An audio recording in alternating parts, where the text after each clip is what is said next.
Hey guys, welcome to Hello. Drive Facebook Live.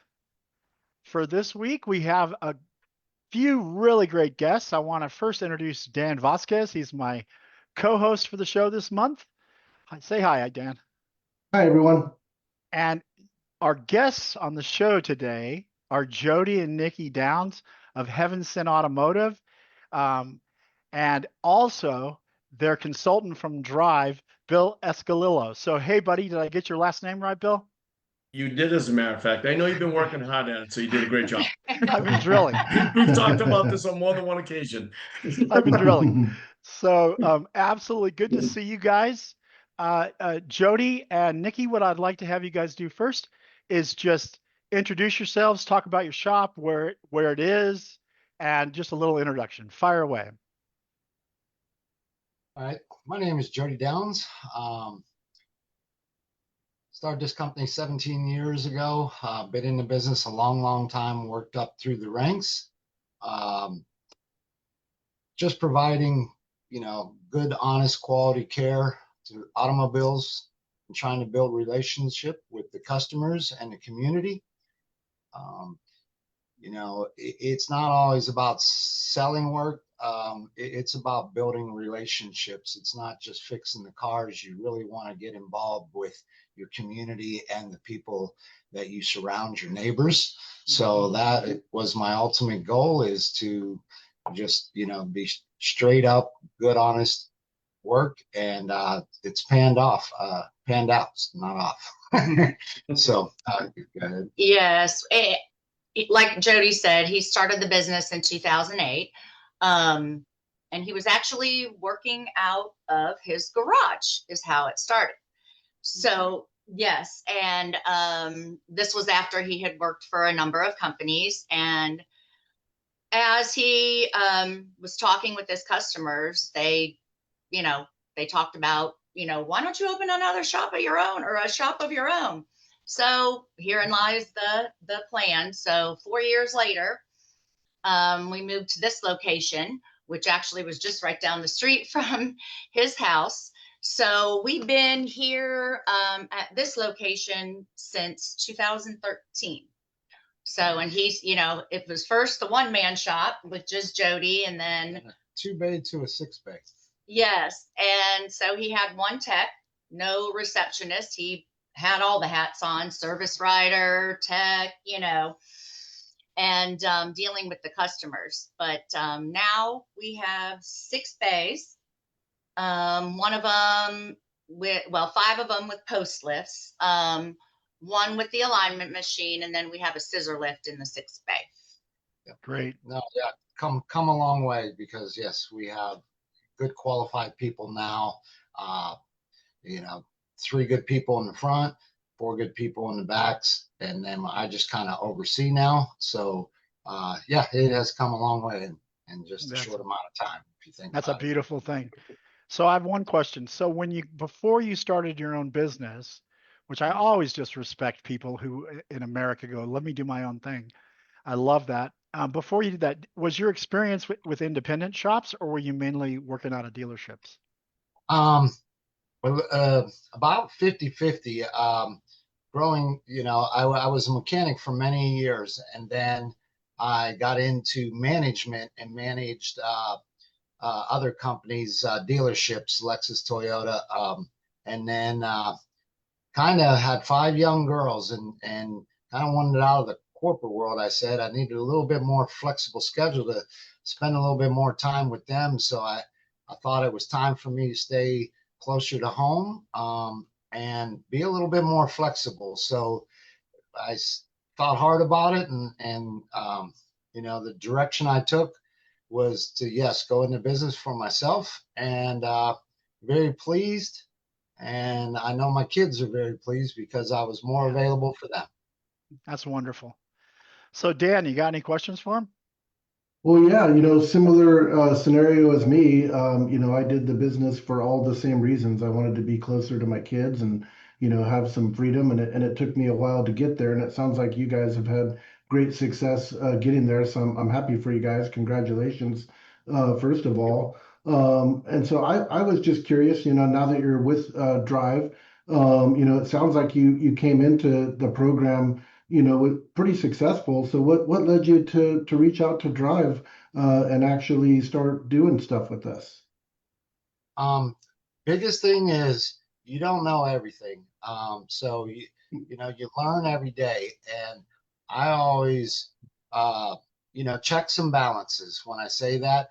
Uh, for me, I'm very busy and I kind of oversee it all, but sometimes that shortens time out to critique or work on one specific uh, thing needed in the shop or the business. So Bill has been very helpful in pointing out different things. Me and him has talked a lot about strategizing, about putting policies and procedures in place, just holding the people that work here accountable. So I can start pulling back a little bit. And there again, it's a work in progress every day as you go through and change some employees and so yes, Bill has been a great help. And really he just, me and him talking kind of keeps me accountable a little bit and make sure I'm doing what I say I'm doing. Yes. Yes. Actually, when we had first came in contact with Drive, I think our first meeting with Bill, Jody basically flat out said, I want a clean house. I want Yes, he did. yes, I want to clean house. Yes, he did. Now, mind you, we had, we still had the 4 technicians. We had 2 front office people at that time. But our receptionist actually decided to be closer to home with her 2-year-old. So she was leaving. So we had every intention of hiring another service writer to take some pressure and busyness off of Brian, our service manager up there, because he literally was responsible for writing pretty much a majority of the tickets for all 4 technicians. It's a busy shop, but 3 of our technicians actually had been with us for 8+ years. So that 4th technician had been here, 2 or 3 years. And that we had one spot that kept rotating, but not very often. Yeah, every few years. Yes. But, some things happened and one of the guys left. And honestly, it just got to the point where we just needed to make that decision and hit the refresh button. Yeah. Yeah. Very good. So we came to Bill with having to hire 2 front office people and 4 technicians, 3 technicians. Yes. Yeah.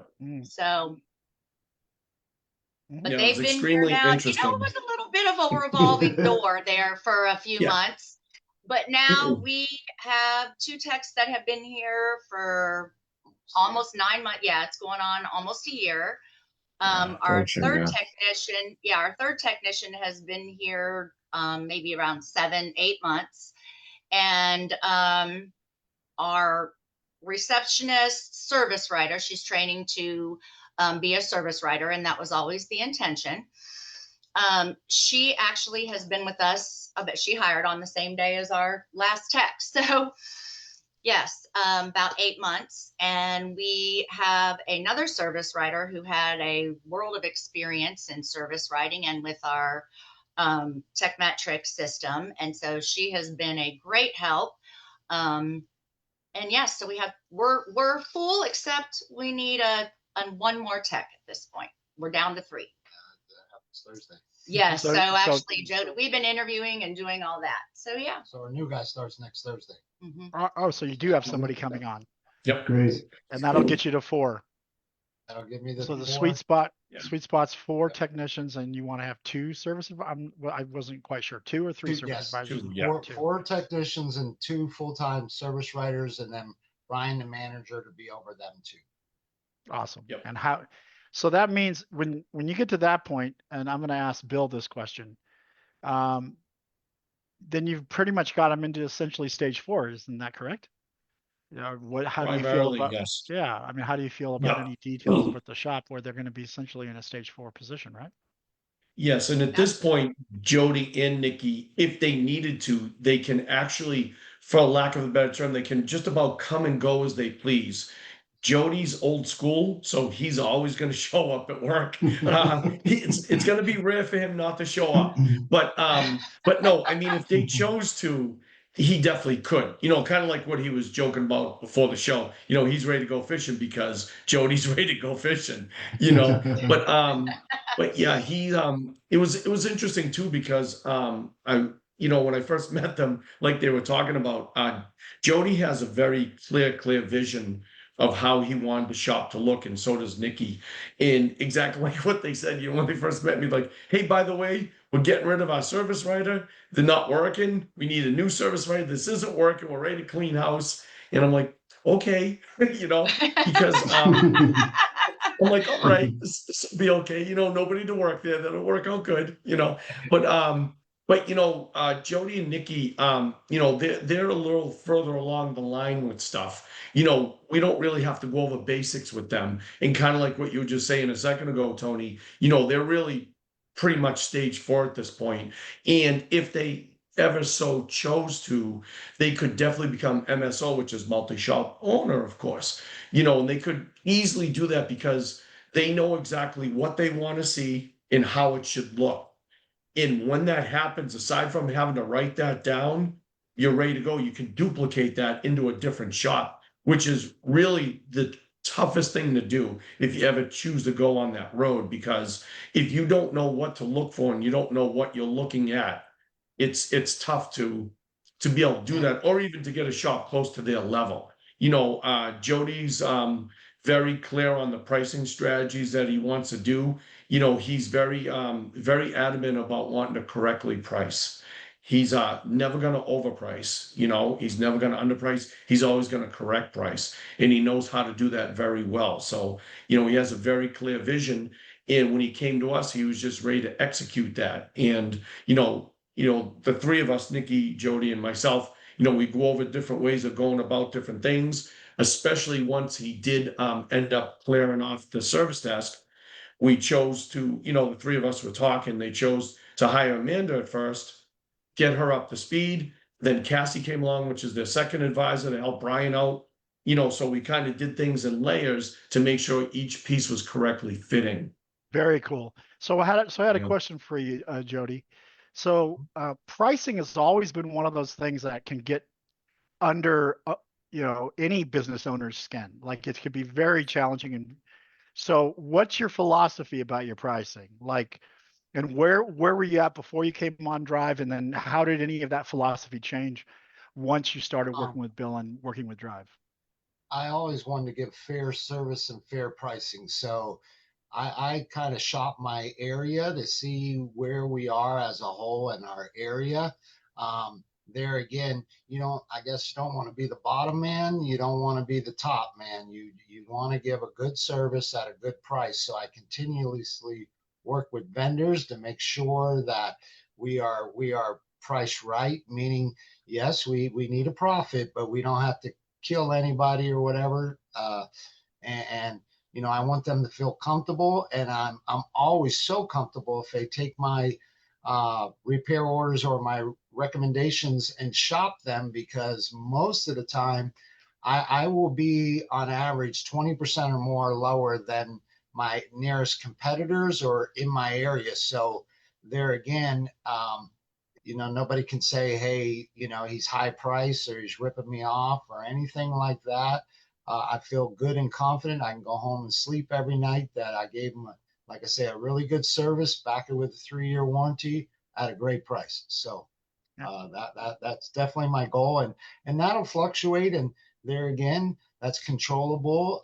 Me and Bill talked about our pricing matrices and stuff like that we have in place, so that's easy manageable on a week-to-week basis. We get big inflations here. If these tariffs hit and it goes way up, I may have to adjust again. So it's always Yeah. a little game, but I just want to make sure I'm being fair across the board. Yeah, Right. I would But say each yeah. week, I'm so sorry. No, Each go. week we talk with Bill. We always look at our, KPIs, key performance indicators, and always look at pricing, make sure we're where we need to be. We're not too high, we're not too low. And yeah, I mean, it kind of keeps us on track doing that review every week with Bill to see, you know, efficiencies or where we fell short, you know, numbers here, numbers there. And yeah, it's been a great thing. Yeah, And that's you know what's awesome. really interesting also is that they're a great example of, so over the entire year of 25, we'll just take the snapshot of 2025. I think right now, if I remember correctly, their average GP, while pricing fairly, and as you heard Jody say, he runs a little slightly under, they've got to be between 59 to 63 on average for the entire year as a rolling variance. And a lot of people think, well, you know, if I want to price correctly, you know, my gross profit won't be correct, or that has to suffer or something like that. But realistically, Jody and Nikki and Heaven Sent, if you will, for that matter, does a really great balance between it's fair to the client, but it's fair to the company at the same time. And that's actually attainable. You know, it really is. And they're scaling, you know, they've scaled themselves up, you know, from exactly where they started. But a lot of people think that you have to give up one to get the other. But if you really pay attention and you like exactly like what Jody was saying, you shop around and stuff like that, you can find in that your area can tolerate the correct pricing, and you actually as an owner will get paid also. And but a Right. lot of people think you can't do both at the same time, but it is quite doable. I can promise you that it's very doable. For anybody out there listening, it absolutely is. And one of the things I'd like to add is if you're hitting your gross profit percentage, if you're hitting your net profit, if you're hitting all those numbers the way you want to hit them, then the price is fair. Eh, And if you're able to price yourself under the top rate in your community, then all the better, because then you're still making that profit and you're actually able to make some real Yes. money. Dan is pretty good at this too, because of course he's also a shop owner. Do you have anything to add, Dan? Well, I just love what Jody had to say. You know, you can price yourself fair and still price yourself to be profitable and make sure that the owner and the business in general is making money because, obviously your customers, they want you to be there next year and the year after that because you treat them well, you take good care of their cars, and you have to remain profitable, obviously, to stay in business and to stay relevant. But you also don't have to price gouge. And I love that you and Bill were able to work together, and come to some kind of an agreement on how you could price. And then I love what you said too about how you're watching those KPIs weekly and making sure that you're staying priced correctly and that you're remaining profitable. And that can be an art. And I know, myself as a shop owner and as a client of Drives, those weekly check-ins with my coach have always been something that I look forward to, and learning how to do a root cause analysis on the KPIs is just great, and the better I get at it, the more fun and exciting being a business owner is. I don't know if you guys feel the same way. Yes, at times it's wonderful. Drive has honestly been wonderful. Bill's been great. Me and him, a lot of times we're on the same page. We're never going to agree 100%, but for the most part, we do good. But one thing, I concentrated more, and he really coached and taught me this, was the owner break even situation. When I say that, yeah, you can overprice, you can get a little bit more profit, you can do all this, but there's that fine line. Where you want to be with that? I know I'm not going to make millions. I'm not going to get super rich. This is what I do. I make a good living at it, and I just want to be fair about it, meaning across the board. But the biggest thing is I love the fact that I personally always take the time to talk to my customers when they come in. It seems like that is my job now to, hey, how you been? We haven't seen you in 6 months. How's the kids?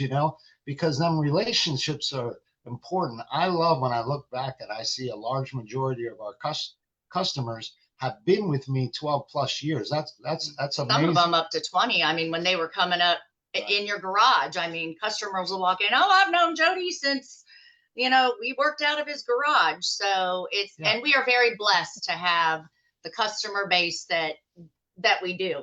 Yes. and returning customers and referrals and things. So yes. When you build that relationship and they trust you, you become their guy in the automotive world. And anything automotive, they call me with questions. Maybe I don't do it, but I give them a good recommendation then, who may do that for that particular need. But at least I get the first call. And that to me, that's very important, that they trust me that much, that, you know, anything going on with their car, they want to, you know, want to ask a question or get advice, or what should I do about this? I love, you know, half of our time is informing and helping, you know, people, our neighbors, and I take great pride in that. I do. That's wonderful. So, you know what time it is, Dan? I think it's time for our It's station break. Yeah, it's time isn't for a it? station break, Dan. All right. Well, I think I'm in charge of that. So I just want to let everybody know that next Friday, this coming Friday, June 27th, 12:30 Pacific, 3:30 Eastern time, we're going to have Matt Pierce from Tech Heads Automotive in Nampa, Idaho, joining us. He's a great guy. He's running a great mostly digital shop there. Him and I are good friends. We've met at a couple expos and really hit it off. So I'm looking forward to having Matt on the show this coming Friday. It's going to be a great show. And then once again, just want to remind you all that our Drive Expo this year is going to be in Las Vegas, Nevada, and that's going to be from the 18th through the 20th. And I hope to see a bunch of you there. I look forward to talking in person. And that's it for our station break. Tony, back to you. Thank you, Dan. So I wanted to ask a little bit about, in this part of the show, I wanted to ask about directly the training, because we've talked about coaching, and this is one of the things about Drive that I really love, is that we have workshops that a person can educate themselves, and then but there can be a gap between learning some knowledge and really thinking with, how am I going to take this knowledge and apply it to actually change the conditions of my shop. And then, Sure. so that's where the coaching comes in, where the coach goes, yeah, you took this class, you know, this is how we do things. And then they can actually, you know, help you or direct you in the way to actually apply the knowledge. Because I also happen to run the training area. I manage all the workshops, and I'm always interested to know how workshops, whether they be master workshops or action coaching workshops, how those workshops have had a benefit with you guys. I know that that Nikki at least did the essentials of shop management. Is that not correct? Yes, I did the master Right. workshop. Some of them we took together. Jody Oh, you was got kind of in the background, but Bill had recommended that we do it separately, because each of us can take different things out of that. Mhm. So it you know, I love that workshop. I guess it got my wheels turning and brainstorming, coming up with ideas. And it also brought to attention how many hats that each of us wear. Yes. So I'm like, Yes. but no, that was a fabulous class, especially for me. Just, you know, because I think I started working here in 2015 when they were, going through a transition. I was supposed to just cover for a little bit. But I've worked in the automotive industry. I have an engineering background, so I knew what I was doing. But I was also blessed to have a great service manager and Jody to train me. she needed a flexible schedule too, because, you know, we call it part-time, no time around here, but yeah. So, but she wanted to take over some hats. I was glad to take them off and give it to her, and she's done a fine job and continues to want to improve in her field as much as we all want to improve in our field. Drives training classes, when we did bring on the new writers and things, even Brian, the service manager, the classes they took, like I say, some guys have been in this business for 30 plus years, you know, they think they know it all, but you always pick up something, or you always see a different side to something. So them classes were very good as far as just helping with the training and the concept of basically that their particular job, you know, whether it be a manager, a writer, I will say that was definitely a big plus.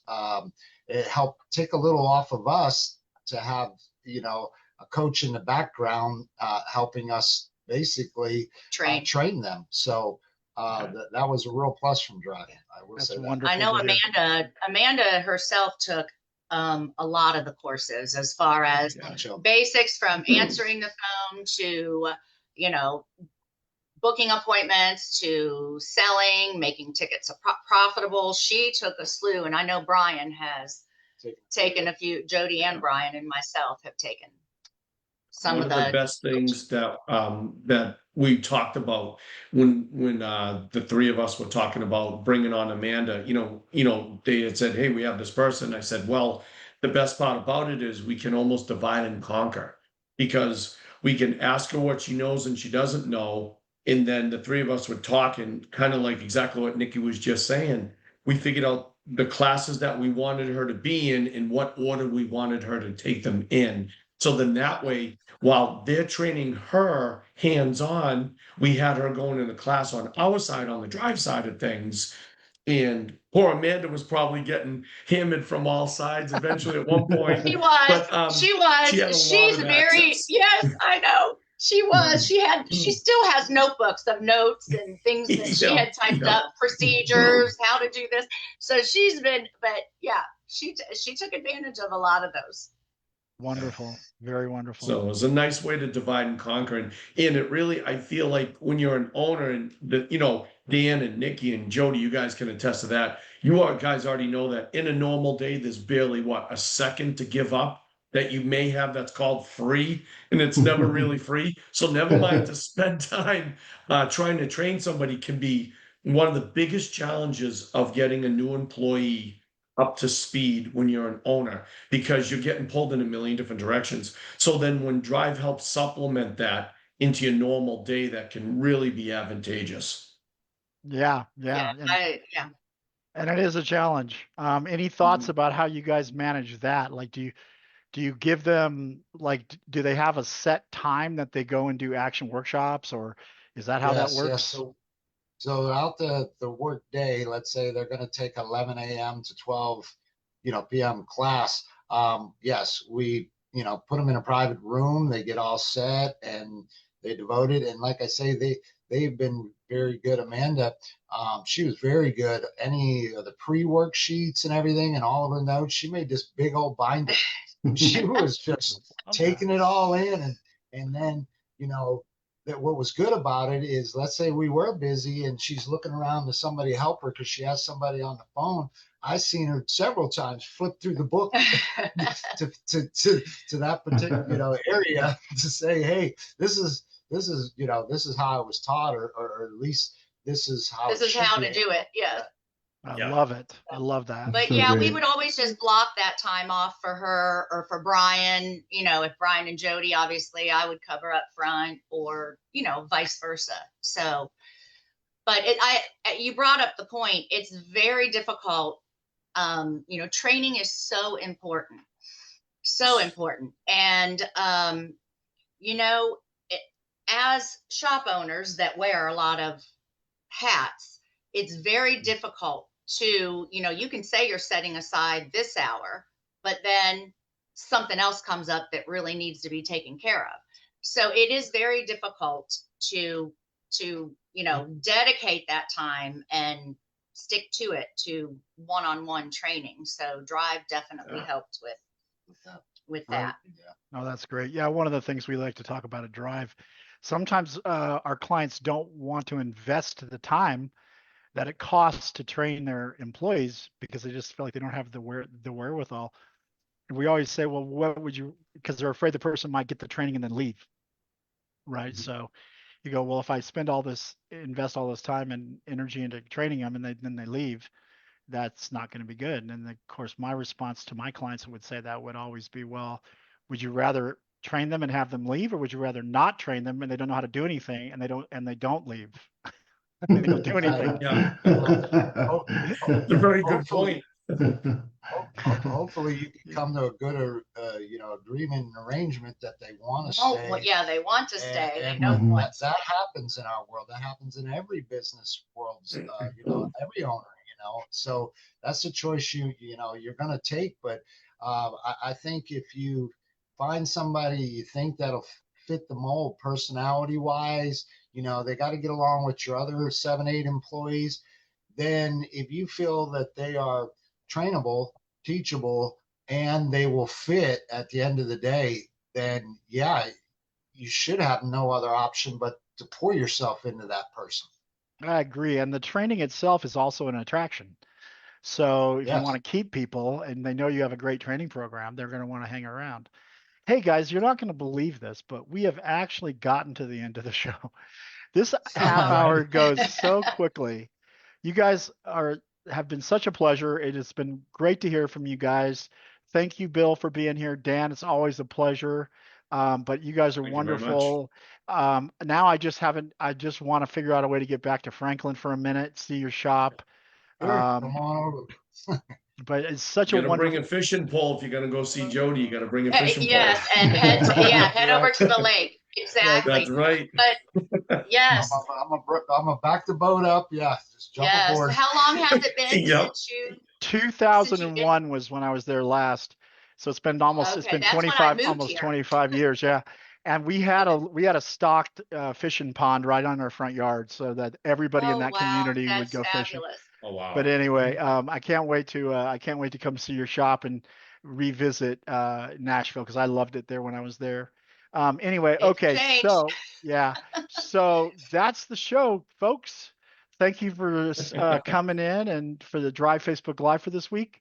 Until next week, everybody have a great week and make yourselves a lot of money and fulfill all of your dreams and goals. Thanks, guys. Thanks, Thank everyone. you. Thank you for Thank having you. us. Yep. Thank you. Thank you.